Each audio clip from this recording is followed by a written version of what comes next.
त्रिस्तरीय पंचायती चुनाव काफ़ी नज़दीक है। हर क्षेत्र के लोग अपने अपने तरीके से प्रचार प्रसार कर रहे हैं, मुखिया प्रतिनिधि हो, जिला परिषद सदस्य हो या कोई भी हो।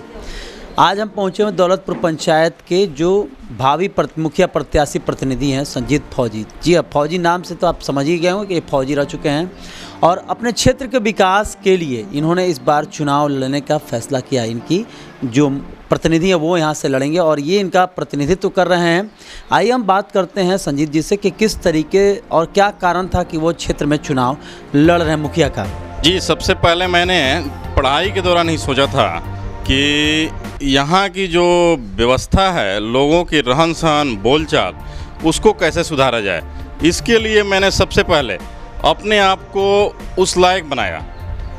यहाँ गांव के झोंपड़ी से पढ़ के और आज आपके सामने बैठे हैं और हमने झोंपड़ी से पढ़ाई करना शुरू किया, झोंपड़ी में रह के, और वहाँ से हम लोगों ने आरा जैन स्कूल, महाराजा कॉलेज और उसके बाद फ़ौज की नौकरी ज्वाइन की। हमने फ़ौज की नौकरी ज्वाइन करने के बाद हमने सोचा कि नहीं, पढ़ाई चालू की रखा जाए और हमने वहाँ से फ़ौज में रहते रहते मैंने वायरलेस में था, वायरलेस में रह के मैंने बीटेक कंप्लीट किया। बीटेक कंप्लीट करने के बाद हम पंचायत के हर एक गाँव में, हर लोग परिवार में घूमते रहे कि क्या यहाँ की दुख है, क्या तकलीफ़ है, उसके बीच हम पहुँचते रहे, लोगों की समस्याएं देखते रहे। जितना हो सका मेरे से मैं मदद करता रहा, खेलने वाले बच्चों की, पढ़ने वाले बच्चों की।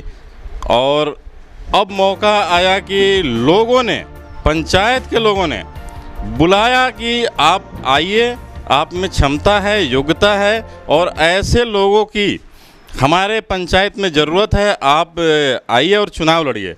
हमने पंचायत में मुख्य समस्या क्या है, किस तरीके का आप चाहते हैं परिवर्तन? दौलतपुर पंचायत में बहुत बड़ी समस्या है। एक तो बातचीत की है, जो गरीबों की बात को रखने नहीं दिया था और हर लोग, गरीब लोग दबे कुचड़े हैं, उनको बोलने का मौका नहीं दिया जाता और उनकी बातों को दबाया जाता है।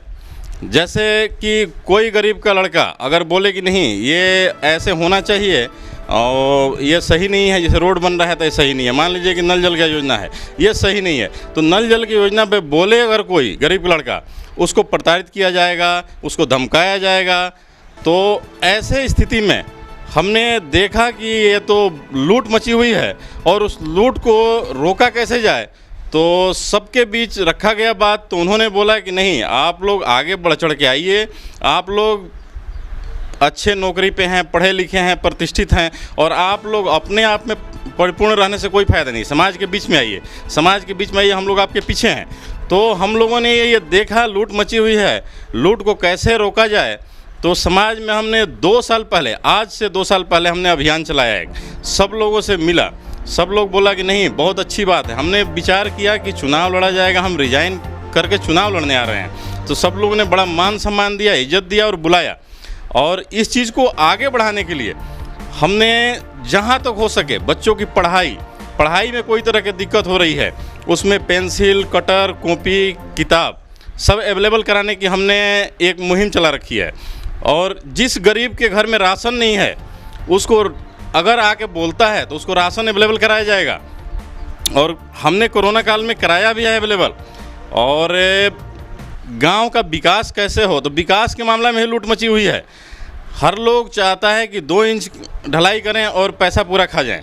जैसे 4 इंच का स्कीम होता है ढलाई का, ईंट सोलिंग का जो काम चल रहा है, 80 mm का ईंट सोलिंग होना चाहिए, उसमें लोग 55 mm 60 mm के ईंट सोलिंग कर रहे हैं। तो इस दुराचार को ख़त्म करने के लिए लोगों ने पुकार किया है कि इस बार फौजी सरकार।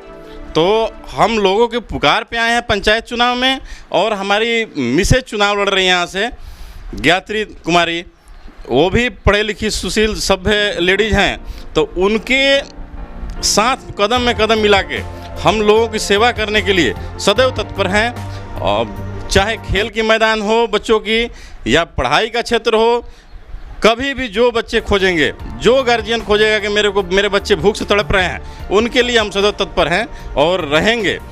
एक बार जनता को अपना मैंडेट दे के मेरे तरफ ध्यान देना है और बार बार मैं इस पंचायत के लोगों के लिए कार्यरत हैं, प्रयासरत हैं और उनके हर सुख दुख में शामिल होने की क्षमता रखते हैं।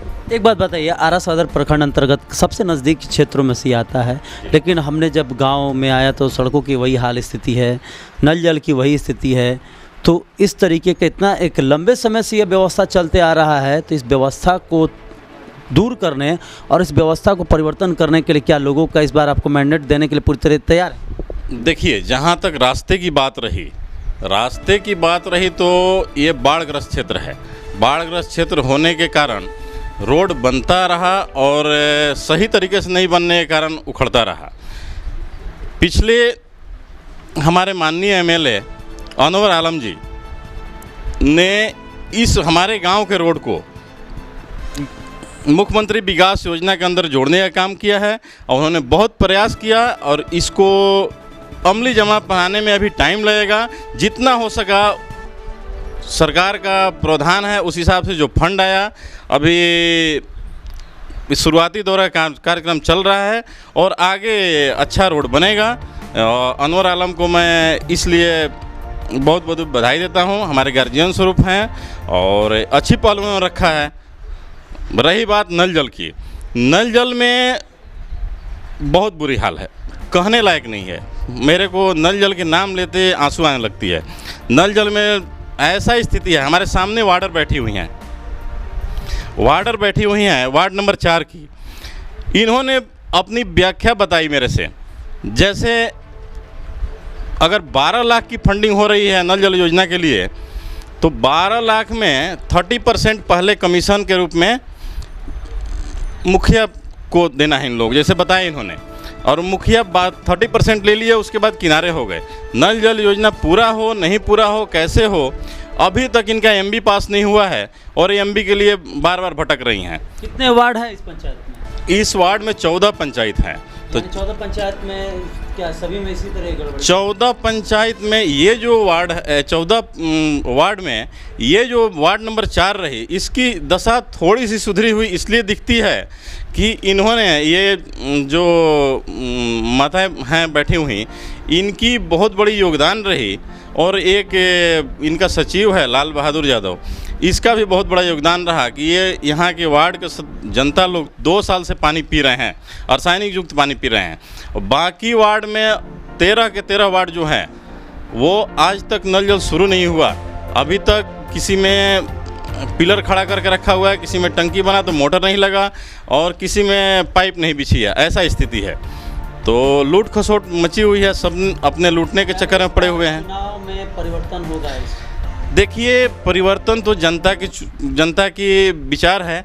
जनता अगर चाहती है कि सभ्य पानी मिले, स्वस्थ शरीर रहे, अच्छे पढ़ाई लिखाई हो, अच्छे व्यवहार रहे, बातचीत रहे, सबको इज्जत और सम्मान मिले, सबको शिक्षा मिले, तो परिवर्तन चाहिए, परिवर्तन होनी चाहिए। क्षेत्र की जनता से क्या अपील करेंगे? क्षेत्र की जनता से एक बार उम्मीद यही करेंगे हम कि अब की बार फौजी सरकार, इसके लिए वो आशीर्वाद बनाएं और लोगों के आशीर्वाद चल रही है मेरे पे, तो हम चाहेंगे कि इस मुकाम को आगे बढ़ाया जाए और लोग की सपना को चूर नहीं होने देंगे। हम घर घर लोगों की व्यवस्था पहुंचाएंगे, सबके सुख दुख में शामिल रहेंगे और रहते हैं अभी भी। तो हम चाहेंगे कि एक बार जनता मौका दे और हम जनता को बार बार मौका दें। बहुत बहुत धन्यवाद। तो ये थे संजीत फौजी, जिन्होंने दौलतपुर पंचायत के विकास का जो तस्वीर है वो इन्होंने अपने आंखों से आपके सामने दिखलाया है। और एक बार मौका का दरकार है, क्योंकि क्षेत्र में जो विकास के कार्य वो काफ़ी धीमी गति से है। इनका कहना है कि जो भी सुयोग्य हो, बेहतर हो, पढ़ा लिखा हो, उसे ही अपना मत दें, क्योंकि इनका पोस्टर बैनर इसी से लगा हुआ है। और बार बार लोगों से ये कह रहे हैं कि जो भी प्रतिनिधि हो, जो भी सबसे बेहतर हो आपके नज़र में, जनता के नज़र में, क्योंकि विकास का कार्य यहाँ होना बहुत ज़रूरी है। क्योंकि आरा सदर प्रखंड अंतर्गत दौलतपुर पड़ता है और काफ़ी नज़दीक शहरी क्षेत्रों में आ जाता है ये, लेकिन आज तक वो जो विकास होना चाहिए वो विकास नहीं हो पाया है। नलजल की बात किया जाए तो नलजल में काफ़ी यहाँ गड़बड़ी इन्होंने बताया है कि यहाँ आर्सेनिक के युक्त पानी बहुत ज़्यादा आता है, जिसके चलते लोगों के जीवन पर काफ़ी उसका दुष्प्रभाव देखने को मिलता है। आप जानते हैं कि आर्सेनिक का कितना दुष्प्रभाव हमारे जीवन पर है, वो भी अभी तक सही तरीके से नहीं लगा। यानी कहा जाए तो इस बार के मुखिया का चुनाव विकास बनाम फौजी मत हो जाए, ये देखने वाला बात होगा आने वाले चुनाव में।